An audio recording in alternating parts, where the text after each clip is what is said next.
Del desarrollo sexual, observamos que en los hombres el desarrollo sexual de los caracteres sexuales secundarios es normal, mientras que en las mujeres la menarca y el resto de los caracteres sexuales secundarios van a aparecer posteriormente.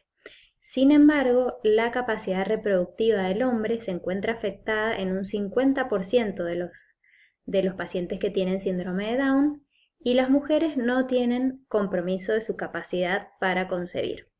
Yendo más específicamente a el área de funcionamiento de estos niños, vemos que su desarrollo psicomotor y cognitivo va a estar comprometido.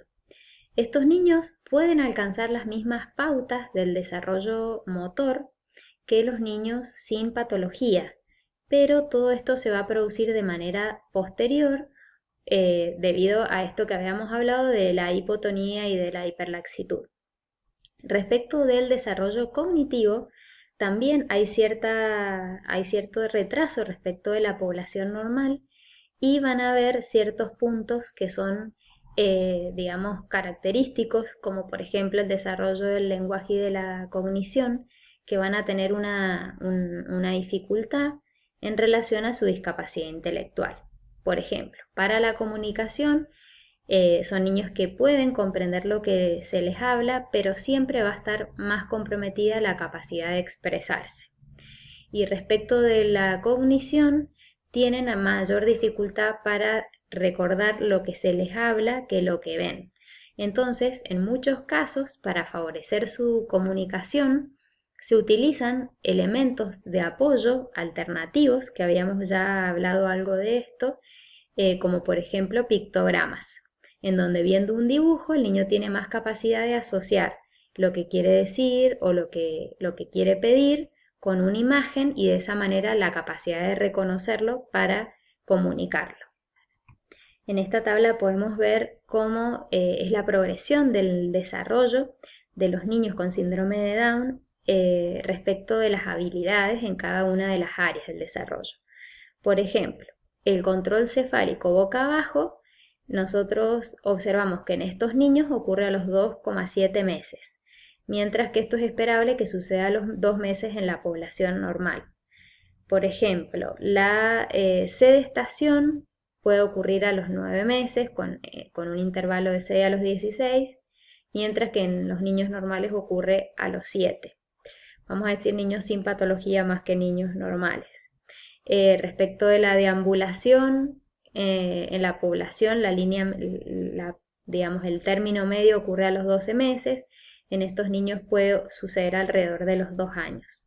A nivel del desarrollo motor fino, alcanzar objetos y tomarlos con la mano, normalmente habíamos hablado en el neurodesarrollo, ocurre alrededor de los 4, cuando desaparece el GRAS de manos, y en los niños con síndrome de Down a los 6.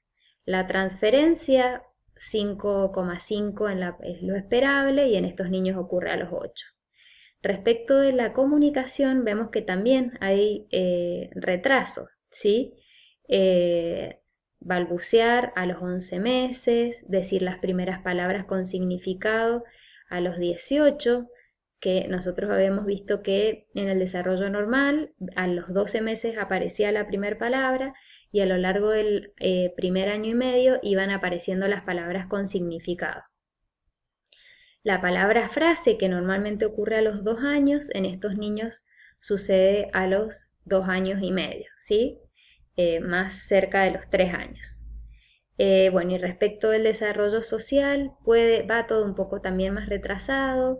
La sonrisa social a los 2 meses, comer una galleta con una mano a los 10 meses, tomar de una taza, que esto lo podemos observar en niños de 1 año, en los chiquitos con Down va a ocurrir a los 20, ¿sí? El control esfinteriano, que se calcula que ocurre a partir de los 2 años en el neurodesarrollo normal, acá lo podemos observar a los 36 meses. Conozco niños con síndrome de Down que todavía no tienen un control esfinteriano voluntario, o que no pueden realizarlo en el baño, ¿sí? Porque se pueden asociar otras alteraciones cognitivas, psiquiátricas, que dificultan que esto se realice de manera correcta. Del desarrollo social y cognitivo, habíamos hablado que era bastante similar la parte de la sonrisa social, la interacción inicial. El retraso por ahí se calcula en algunos meses. Pero estos niños tienen la ventaja de ser niños muy sociables, que les gusta la interacción, reconocer a otras personas. Esto es muy, digamos, favorable para su capacidad de interactuar, pero muchas veces pierden más tiempo o invierten más tiempo en la interacción que en el juego individual y en la exploración. Entonces esto puede tener también una influencia en el desarrollo cognitivo. Los niños tienen una manera de desarrollarse normalmente respecto del juego que nosotros podemos observar que cuando los niños son pequeños, el tipo de juego que realizan es un juego funcional o de ejercicio que se llama.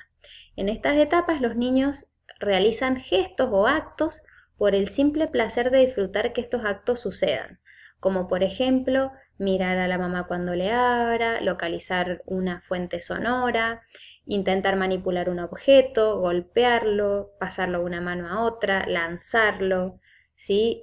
Tocar distintas texturas. Todos estos son ejemplos de juegos funcionales.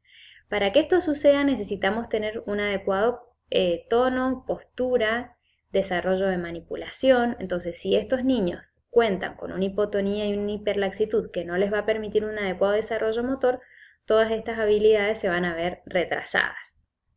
En etapas avanzadas ya tenemos otro tipo de juegos, el juego de causa-efecto, resolver problemas sencillos, o sea, recién alrededor del año y medio empieza el juego funcional, el juego simbólico, es decir, que ya empiezan a representar situaciones de la vida cotidiana en modo lúdico, ¿sí? Bueno, estos niños van a tener este tipo de juego, pero también van a aparecer en edades más tardías y van a tener dificultades cuando hayan desafíos, o sea, los juegos de mayor complejidad. Entonces, ¿qué recomendamos para la población? Utilizar el apoyo visual porque va a favorecer, como habíamos hablado, la capacidad de expresar, debido a que el lenguaje y la memoria en relación a lo hablado no es adecuada, fraccionar la información, estimular el contacto visual y la atención sostenida. Con esto me refiero a poder permanecer realizando una actividad un periodo de tiempo más prolongado. Fraccionar el tiempo por actividad y aumentarlo de manera progresiva. Ofrecer un tiempo para que el niño pueda responder, trabajar rutinas de autonomía, evitar respuestas mecánicas y potenciar el razonamiento con elementos de la vida diaria. Siempre vamos a manejarnos en un plano bien concreto y bien simple. ¿Por qué estas recomendaciones? Y porque vamos a observar que se presentan alteraciones en varios dominios de las funciones cognitivas. Por ejemplo, a nivel atencional son niños de sostén atencional corto, entonces se distraen sobre estímulos no relevantes. Como tienen dificultades para realizar las tareas, se frustran, ellos reconocen esta dificultad, entonces se resisten a realizarla.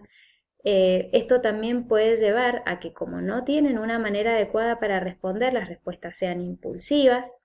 Hay dificultades en la memoria, sobre todo habíamos hablado en la memoria verbal, ¿sí? Y en el proceso de consolidación de las memorias a largo plazo.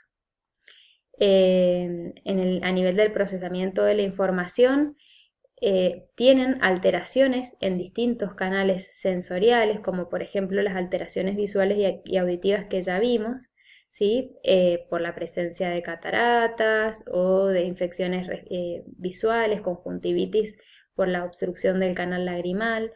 También tenían un conducto auditivo externo estrecho, entonces esto predisponía a otitis a repetición. Bueno, y todas estas funciones que tienen que ver con un funcionamiento a nivel de funciones encefálicas superiores, funciones cerebrales superiores, como es, por ejemplo, la conceptualización, la abstracción, la transferencia y la evocación, vamos a observar dificultades. En rehabilitación hablamos de dispositivos básicos para el aprendizaje, que son la atención, la memoria, la motivación. O sea, para que un niño pueda aprender, estas funciones tienen que estar conservadas. Esto va a permitir al desarrollo de funciones cerebrales superiores, que están muy vinculadas a la inteligencia, que tienen que ver con las praxias, con las gnosias y con todo este procesamiento más complejo que tiene que ver con el funcionamiento del lóbulo frontal.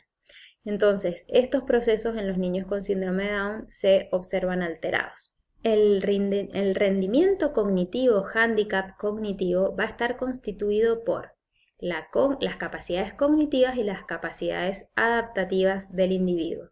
Las capacidades cognitivas son las que veníamos hablando: atención, memoria, razonamiento, tratamiento de la información espacial y temporal, resolución de problemas. Sí, todas estas funciones van a estar muy ligadas entre sí y van a permitir que el individuo adquiera información sobre el medio ambiente y pueda interactuar. La manera de valorar esto es con el coeficiente intelectual. El rango de las personas con síndrome de Down es entre 25 y 75 y en los adultos jóvenes entre 40 y 45. Un cociente menor a 70 puede hablar de que haya alguna alteración cognitiva. Y por otro lado, dentro del rendimiento cognitivo hablamos de la conducta adaptativa, que es la capacidad de hacer uso a todos esos recursos cognitivos que tiene el niño, ya sea individuales en relación a sí mismo y a la vida cotidiana, para hacer frente a las dificultades que se le presentan en su día a día, ¿sí? Estos dos componentes pueden verse alterados. Por eso es muy importante hacer una estimulación temprana de estos niños, porque el desarrollo intelectual, más allá de estar condicionado por la carga genética, por su forma de presentación genética, tienen una alta influencia del medio ambiente, tanto familiar como del resto de la sociedad, y va a depender en gran medida de esto. Son niños que tienen una gran cantidad de patologías asociadas, endocrinológicas, como por ejemplo hipotiroidismo y diabetes, déficit de la hormona de crecimiento, que explica muchas veces la baja talla. También una de las maneras de sospechar el hipotiroidismo es porque en niños, por ejemplo, que ya deambulan después de los 2 años, cuando ya han adquirido esta pauta, empiezan a caerse, empiezan a tener dificultades para el control del tono y del movimiento. Entonces, esta debilidad cuando se presenta, hay que sospechar en hipotiroidismo. La cardiopatía congénita se presenta en un 30 a un 60%, la tetralogía de Fallot es muy frecuente. Estos niños, luego de ser operados, pueden tener un desarrollo de su actividad física normal con el mismo riesgo de la población general. Habíamos hablado ya de algunas alteraciones faciales, como eran la atresia de Coanas, que generaban, las atresia de Coanas, la hipotonía de la lengua, pueden generar que sean niños de respiración bucal, que tengan apneas obstructivas, favorecer el procesos de otitis, ¿sí? por los canales del conducto auditivo estrecho. También puede suceder que se tapen esos oídos de cerumen y predisponer a hipoacusias o las mismas otitis a repetición. A nivel oftalmológico ya hablamos, inmunológico, pueden tener infecciones respiratorias y de oídos, leucemias, alteraciones digestivas, son niños que tienen más riesgo de convulsiones. Y otra cosa importante es que muchos niños con síndrome de Down desarrollan una psicosis en la adolescencia. Entonces podemos encontrar niños que tienen alucinaciones o interpretaciones muy delirantes de la realidad. Y es muy frecuente que el Alzheimer ocurra alrededor de los 40 años. Y conductas disruptivas, que es esto de tener comportamientos de golpe inadecuados al contexto.